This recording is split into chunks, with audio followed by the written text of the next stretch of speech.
Vinayagar Chaturthi special ஒரு நாளைக்கு ஒரு நைவேத்தியம் தான் வந்து பார்த்துட்ருக்கோம். நேற்றுக்கு நான் வந்து பார்த்தீங்கன்னா பிடி குழக்கட்டை, கார குழக்கட்டை, உப்புமா குழக்கட்டை இப்படின்னா சொல்லலாம். நேற்றுக்கு வந்து நான் அதை போட்டுருந்தேன், பார்த்துருப்பேன்னு நினைக்கிறேன் நீங்கள். அது வந்து பார்த்திங்கன்னா அதுவும் வந்து விநாயகருக்கு வந்து நைவேத்தியம் பண்ணலாம். கார குழக்கட்டை பண்ணும்போது அதுவும் வந்து ஒன்று பண்ணலாம். இன்றைக்கி நம்ம பார்க்க போகிறதுல வந்து பார்த்திங்கன்னா இன்றைக்கி அம்மினி குழக்கட்டை தான் வந்து பார்க்க போகிறோம். அதுவும் வந்து பார்த்திங்கன்னா குழக்கட்டைக்கு மாவு கலர் மாதிரியே கலரிட்டு தான் அதில் வந்து உருண்டை பிடிச்சி வேக வச்சுட்டு பண்ண போகிறோம். ஒன்று ஒன்று எப்படி பண்ணுங்கிறது நான் அப்படியே உங்களுக்கு வந்து காட்டுறேன். இப்போ நம்ம அம்மினி குழக்கட்டைக்கு மாவு வந்து பார்த்திங்கன்னா அரிசி மாவு தான் தேவை. அதுக்கு நான் வந்து பார்த்திங்கன்னா கடையில் வாங்கின மாவு தான் வந்து எடுத்துட்டுருக்கேன். அதுலேயும் வந்து பார்த்திங்கன்னா ரொம்ப நல்லா வரும். அதில் எப்படி பண்ணுறதுன்னு தான் நான் வந்து இப்போ காட்ட போகிறேன். சில வீட்டில் வந்து பார்த்திங்கன்னா நீங்கள் இந்த மாவுலேயே வந்து அரிசி களைஞ்சி உணர்த்தி மிஷினில் கொடுத்து அரைச்சி அப்படி பண்ணலாம், மிக்சிலேயே உரைச்சி அப்படியே வந்து பண்ணலாம். இப்போ வந்து பார்த்திங்கன்னா நான் வந்து கடையில் வாங்கின மாவில் தான் வந்து பண்ணுறேன். அதுக்கு வந்து பார்த்திங்கன்னா இந்த டம்ளரில் வந்து 2 டம்ளர் வந்து நான் வந்து மாவு வந்து எடுத்துகிட்டு இருக்கேன். பச்சை மாவு தான், அதாவது கடையில் வாங்கின அரிசி மாவு தான். இதை வந்து பார்த்திங்கன்னா இப்போது 2 டம்ளர் மாவுக்கு நம்ம இதை வந்து ஃபஸ்ட்டு வந்து நம்ம குழக்கட்டை மாவு கலர மாதிரி கலரிக்க போகிறோம். அதுக்கு அம்மினி குழக்கட்டை பண்ணுறதுக்கு கலரிட்டு அதுக்கப்புறமா பிடிச்சி பண்ணுறதுக்கு என்னெல்லாம் தேவை அப்படிங்கிறத எடுத்து வச்சுருக்கேன். ஃபஸ்ட்டு க்ளோஸ்அப்பில் காமிச்சேன், பார்த்துருப்பேன் நினைக்கிறேன். தேங்காய் வந்து நல்லா ஒரு 1/2 மூடி துருவி எடுத்து வச்சுருக்கேன். அது தேவையான அளவு நம்ம வந்து போட்டுப்போம். தேவையான அளவுக்கு மஞ்சள் பொடி, உப்பு, கடுகு இதெல்லாம் வந்து தாளிக்கிறதுக்கு கொஞ்சமாக காரப்பொடி வந்து எடுத்துகிட்டு இருக்கேன். உங்களுக்கு சாம்பார் பொடி, இட்லி பொடி அதெல்லாம் அது கூட போட்டுக்கலாம். உங்களுக்கு என்ன சௌரியமோ அதை வந்து நீங்கள் நப்பஸ் பொரிந்து அது பார்த்து நீங்கள் வந்து போட்டுக்கலாம். ஃபஸ்ட்டு நம்ம வந்து இப்போ இந்த மாவு வந்து கலரிடுவோம். கலரி அதை ஆறிட்டு தான் நம்ம உருண்டை பிடிக்கணும். ஃபஸ்ட்டு இதை வந்து நம்ம குழக்கட்டை மாவு கலர மாதிரி தான் கலரிக்கணும். 1 டம்ளருக்கு 2 டம்ளர் அளவு தண்ணி. இப்போ நான் 2 டம்ளருக்கு 5 டம்ளர் தண்ணி விட்டு தண்ணி நல்லா கொதிக்க வச்சுக்கிறேன். இதில் வந்து நம்ம வந்து இதெல்லாம் வந்து கலர் போகிறோம். நேற்று நம்ம கலர் நீர் பார்த்துப்போம் இல்லையா, அதே மாதிரி தான் வந்து கலர் போகிறோம். இதுக்கு வந்து பார்த்தீங்கன்னா மாவு வந்து தண்ணியில் வந்து கொட்டி கலருது. அளவு வந்து 5 டம்ளர் வந்து எடுத்துக்கிறேன் நான்.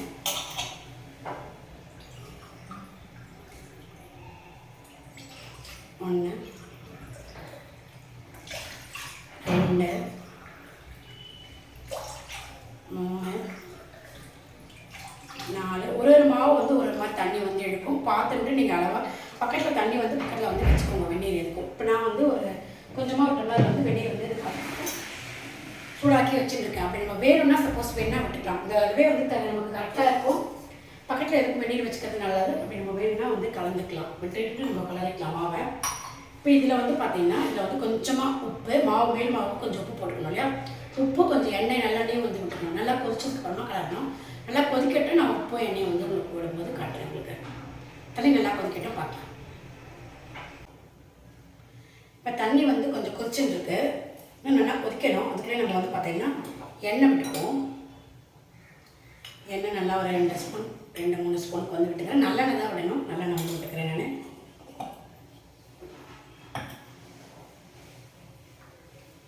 அப்புறம் உப்பு வந்து போட்டுக்கணும். மேல் மாவுக்கு உப்பு தேவை, கண்டிப்பாக உப்பு போட்டுக்கணும். உப்பு வந்து போட்டுக்கிறேன் நல்லா ஒரு ஸ்பூன். இதுதான் நம்ம வந்து உருட்டி தாளிக்க போகிறோம் இல்லையா. 1-1.25 ஸ்பூனுக்கு வந்து போட்டுருக்கேன். இப்போ இதை வந்து ஒன்று கலரி விட்டுருவோம். இந்த உப்போட எண்ணெயோட எல்லாமே சேர்ந்து ஒன்று நல்லா கொதிக்கட்டும். கொதிக்க ஆரம்பிச்சிருக்கு. இப்போ இன்னும் ஒரு கொஞ்சம் கூட நல்லா கொதிக்கணும். கொஞ்சம் கொதிச்சதுக்கு அப்புறமா மாவை கொட்டி கலரிக்கணும்.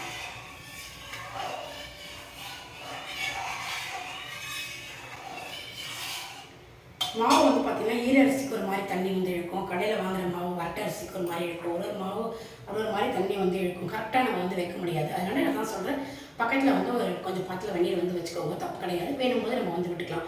இப்போ நான் வந்து இந்த இதுக்கு வந்து ஒரு தோராயமாக வந்து ஒரு 5 டம்ளர் வந்து எடுத்துகிட்டு இருக்கேன். இப்படி வேணும்னா நம்ம வந்து விட்டுக்கலாம் அப்படின்னு சொல்லிட்டு. இதே தான் குழக்கட்டைக்கும் மாவு. இதிலே தான் இந்த மாவு பண்ணுறது தான் குழக்கட்டைக்கு கிண்ணா வந்து பண்ணுறது. இதே நீங்கள் வந்து பார்த்து வச்சுக்கோங்க. நிறைய பேர் வந்து என்கிட்ட வந்து குழக்கட்டையோட மேல் மாவு சாப்பிட்டா ரொம்ப சூப்பராக இருக்குது, எப்படி கலரிங்கெல்லாம் கேட்டுட்டு இருந்தால். இப்போ இந்த மாவு கலர்தே நான் வந்து இதிலே இந்த குழக்கட்டை பண்ணதுலேயே வந்து நமக்கு வந்து அதையும் வந்து காட்டுறேன். அடுத்து உங்களுக்கு அந்த குழக்கட்டையும் வந்து ஒரு நாளைக்கு ஒன்று செய்கிறதுல அந்த குழக்கட்டையும் வந்து உங்களுக்கு வந்து வரும். டெய்லி தொடர்ந்து நம்மளோட வீடியோஸ் வந்து பார்த்துட்டே வாங்க. அப்போ தான் நான் போடுற வீடியோஸ் எல்லாம் வந்து உங்களுக்கு வந்து வரும். சப்ஸ்கிரைப் பண்ணுங்கள், சப்ஸ்கிரைப் பண்ணி வச்சுக்கோங்க. அப்போ தான் நான் போடுற வீடியோஸ் வந்து நோட்டிஃபிகேஷனில் வரும், நீங்கள் வந்து பார்க்கலாம்.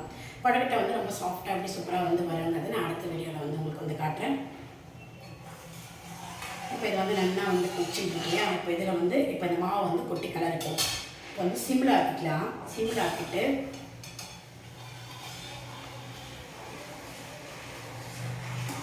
இது வந்து நல்லா ஆற விட்டுணும். நம்ம ஆறிட்டு தான் உருண்டை பிடிக்கணும். இப்போ பாருங்கள்,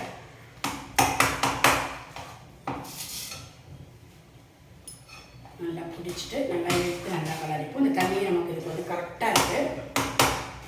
நல்லா இழுத்து நம்ம பிசைஞ்சிக்கணும்.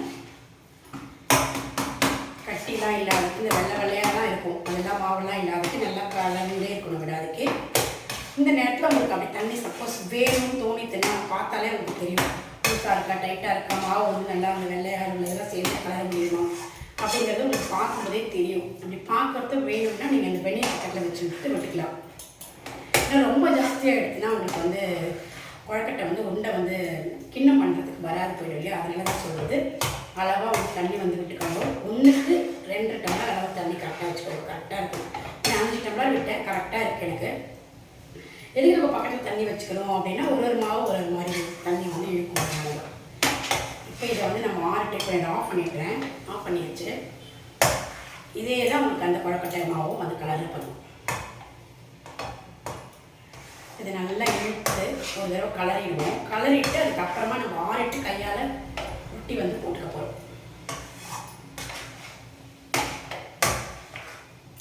இப்போ இதை வந்து நம்ம என்னென்னா ஆற வச்சுருவோம். ஆறிட்டு நான் உங்களுக்கு வந்து காட்டுறேன் உருட்டும் போது.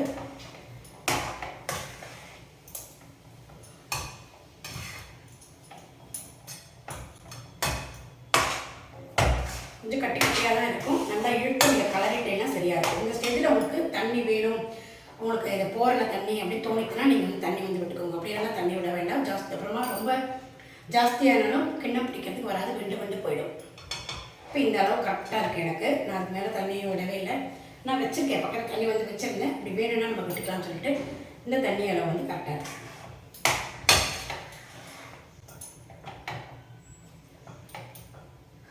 இது நல்லா ஆறட்டும், விட்டுறப்ப தான் வரட்டும், நான் உங்களுக்கு காட்டுறேன். பாருங்க, மாவு நல்லா ஆறெடுத்து நான் நல்லா வேற ஒரு சின்ன பாத்திரமாக மாற்றிட்டு இருக்கேன். சூப்பராக நல்லா நம்ம விட்டுற சைஸ்க்கு வந்து வந்திருக்கு. இதில் நம்ம வந்து எண்ணெய் நல்லா விட்டுண்டு எண்ணெய் கையில் தொடச்சிட்டு நல்லெண்ணெய் தான் யூஸ் பண்ணணும், அப்போ தான் வாசனை நல்லாயிருக்கும், ஒட்டாமல் வரும். அதனால் வந்து எண்ணெய் வந்து தடவிக்கிறது ரொம்ப நல்லது. இல்லை உங்களுக்கு நெய் வேணும்னா நெய் கூட விட்டுக்கலாம். இப்போ இதை நல்லா பிசைஞ்சு போனோன்னா பிசைஞ்சிட்டு இதை வந்து நம்ம சின்ன சின்ன உருண்டையாக ஒட்டிக்க போகிறோம். கட்டை ஒன்றும் இல்லாதக்கு நல்லா பார்த்து பிசைச்சிக்கோங்க. மாவு பாருங்கள் எவ்வளோ சாஃப்டாக அது வந்து சூப்பராக வந்து வருது. நல்லா கையால் அப்படி நல்லா பிசைஞ்சிக்கோங்க.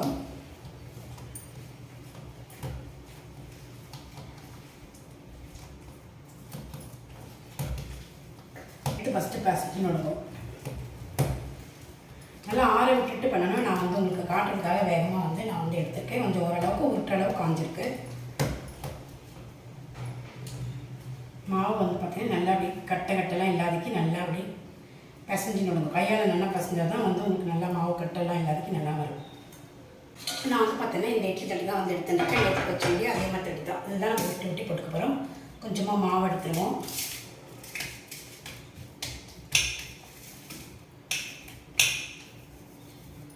கொஞ்சமாக போட்டு விட்டு பார்த்துட்டு சோரியமாக இருக்கும். கொஞ்சம் சின்ன சின்ன உருண்டையாக வந்து எடுத்துக்கோங்க.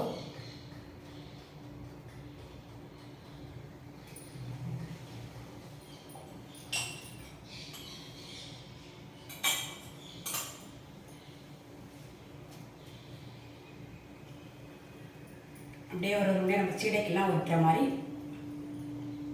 அப்படியே விட்டுக்கலாம். இன்னும் சின்னதாக கூட விட்டுக்கலாம். சின்ன சைஸாக வெட்டி காட்டுறேன். அது வந்து கொஞ்சம் மாவு பெருசாக எடுத்துட்டேன், அதை அப்படியே வெட்டியிருக்கேன். நான் ரொம்ப சாஃப்டாக சூப்பராக வரும். இந்த மாதிரி நல்லா ஒட்டிக்குவோம். எண்ணெய் தொடச்சி விடுங்க.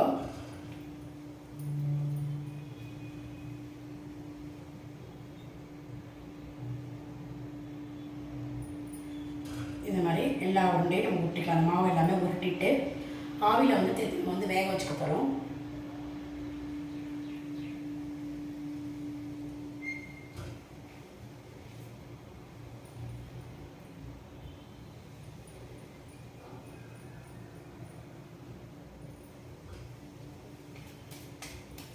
இதே மாதிரி எல்லா மாவையும் எல்லாமே ஃபுல்லாக ஒட்டிட்டு நான் பார்க்குறேன். பாருங்கள், நான் எல்லாமே சின்ன சின்ன உருண்டையாக வந்து ஒட்டியாச்சு. அம்மணி கொழுக்கட்டைக்கு சூப்பராக வந்து ரெடி ஆகிடுது. இப்போ நம்ம இதை வந்து நான் பற்ற வச்சுக்கிறேன். பக்கத்தில் கொஞ்சமாக தண்ணி விட்டுருக்கேன். இப்போ இதை வந்து நம்ம நல்லா வேக வச்சுக்குவோம். இது வந்து பார்த்திங்கன்னா ஒரு 10 நிமிஷம் இருந்தால் போதும். ஏற்கனவே நல்லா மாவு வந்து ஆவியில் நல்லா வெந்தது தான். ஏன்னா கலரும்போதே பாதி நல்லாவே வெந்தாச்சு. இப்போ வந்து நம்ம ஒரு 10 நிமிஷம் நல்லா வேக வச்சு எடுத்துப்போம். 10 நிமிஷம் கழித்து நமக்கு வந்து காட்டுறது எப்படி வந்திருக்கு, எப்படி நம்ம பண்ணணும் அப்படிங்கிறத பார்க்கலாம். இப்போ 10 நிமிஷம் ஆகிடுத்து. இப்போ நம்ம பார்ப்போம். பாருங்க நல்லா வந்து வெந்தாச்சு. பார்த்தா தெரியும் உங்களுக்கு, வளன்னு தெரியும். இது வந்து நான் இந்த சூட்லேயே கொஞ்ச நேரம் மூடி வைக்கிறேன். எப்பயுமே போல் இந்த ஆவிலே அது பாக்கி கொஞ்சம் நல்லா சாஃப்டாக நல்லா வெந்திருக்கும். இப்போ நான் ஆஃப் பண்ணியாச்சு. இதில் ஒரு 1 நிமிஷம் 2 நிமிஷம் அப்படியே இருக்கட்டும். எடுத்துகிட்டு நான் உங்களுக்கு கலரும் போது உங்களுக்கு அப்படியே காட்டுறேன். பாருங்கள், இப்போ நான் எடுத்து ஆற வச்சுருக்கேன். உண்டை வந்து ரொம்ப சூப்பராக வந்து கரெக்டாக நல்லாவே வந்திருக்கு. இதை வந்து நம்ம தாளிக்கணும். இந்த பக்கம் ரொம்ப நல்லாவே வந்திருக்கு. இதை வந்து நம்ம வேறு ஒரு பாத்திரத்தில் நான் மாற்றிட்டு இதை தாளிக்கிறதுக்கு ரெடி பண்ணி பண்ணணும். இப்போ இந்த பாத்திரத்தில் வந்து நான் எடுத்து வச்சுருக்கேன். இப்போ நம்ம தாளிச்சிக்கலாம். ஃபஸ்ட்டு எண்ணெய் வந்து விட்டுக்கிறேன்.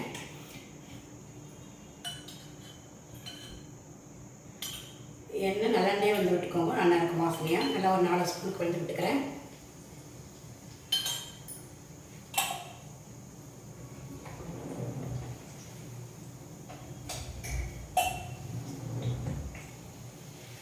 இதுக்கு வந்து கடுகு கடலைப்பூ மறுபடியும் வந்து போட்டுக்கலாம். காரத்துக்கு நான் வந்து சொன்னேன் மிளகாத்தூள் தான் வந்து காரப்பொடி தான் வந்து எடுத்துருக்கேன். மிளகாத்தூள் நீங்கள் சாம்பார் பொடி இல்லை மிளகா பொடி எது வேணால் போட்டுக்கலாம். நல்லாயிருக்கும், அது டேஸ்ட்டாக நல்லாயிருக்கும். உப்பு வேணும் கொஞ்சம் இதில் வந்து போட்டுக்கலாம், கொஞ்சமாக கலர் வைக்கலாம். இது கருவேப்பிலை வந்து எடுத்துருக்கேன். மஞ்சள் பொடி கொஞ்சம் கேரட் வந்து எடுத்துருக்கேன். எண்ணெய் வந்து காய்க்கும். எண்ணெய் காய்ஞ்சிட்டு கடுகு போட்டுக்கிறேன்.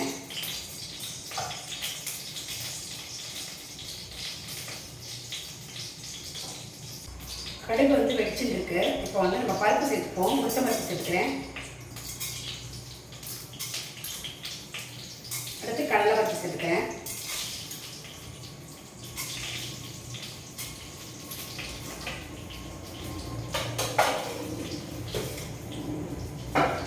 பருப்பெல்லாம் போட்டிருக்கேன். உங்களுக்கு வந்து பச்சை மிளகா வேணும்னா பச்சை மிளகா கூட நீங்கள் வந்து போட்டுக்கலாம். குழந்தைங்களாம் சாப்பிட்றதுனா கிடைக்கிறது காரமாக இருக்கையா சாப்பிட மாட்டேன், அதனால நான் வந்து போடல பச்சை மிளகா. கருவேப்பிலை நல்லா கையால் நிமிட்டு போட்டுக்கலாம். கருவேப்பிலை போட்டுக்கிறேன். எல்லாமே இந்த எண்ணெயிலே போட்டு வதக்கிட்டு நம்ம இந்த வெளியே போட்டு இது பண்ணிக்கலாம். மஞ்சள் பொடி ஒரு 1/4 டீஸ்பூன் கொண்டு போட்டுக்கிறேன். உப்பு நம்ம ஏற்கனவே அந்த மாவில் வந்து போட்டிருக்கோம், இருந்தாலும் இதில் வந்து கொஞ்சமாக நான் சேர்த்துக்கிறேன். கொஞ்சமாக தான் வந்து முன்னாடி நான் வந்து உப்பு போட்டிருந்தேன். இப்போ ஒரு 3/4 ஸ்பூன் கொஞ்சம் போட்டுக்கிறேன். அடுத்தது காரப்பொடி போட்டுப்போம். காரம் உங்களுக்கு இவ்வளோ வேணுமோ பார்த்து போட்டுக்கோங்க. நான் ஒரு 2 இந்த ஸ்பூனால் ஒரு 1.5 ஸ்பூன் கொஞ்சம் போட்டுருக்கேன். இது நல்லா வந்து மிக்ஸ் பண்ணிப்போம்.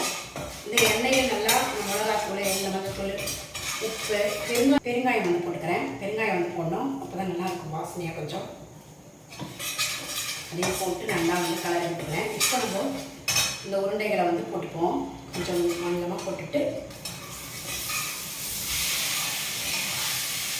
நல்லா இது பண்ணிக்கலாம்.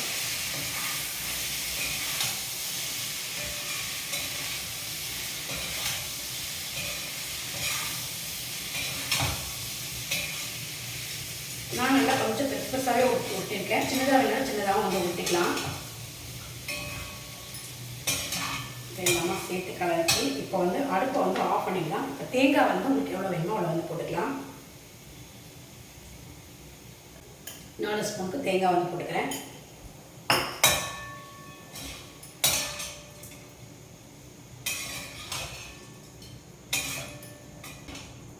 சும்மா அப்படியே மேலாக ஒரு நல்ல மொல்ல அப்படியே கலரி விடுவோம். உடையாது, இருந்தாலும் மாவு அல்லவா நம்ம மொல்ல பார்த்து மொல்ல அப்படியே திருப்பி கலரி விட்டுக்கலாம். நம்மளோட அம்மணி கொழுக்கட்டை சூப்பராக வந்து ரெடி ஆகிடுது.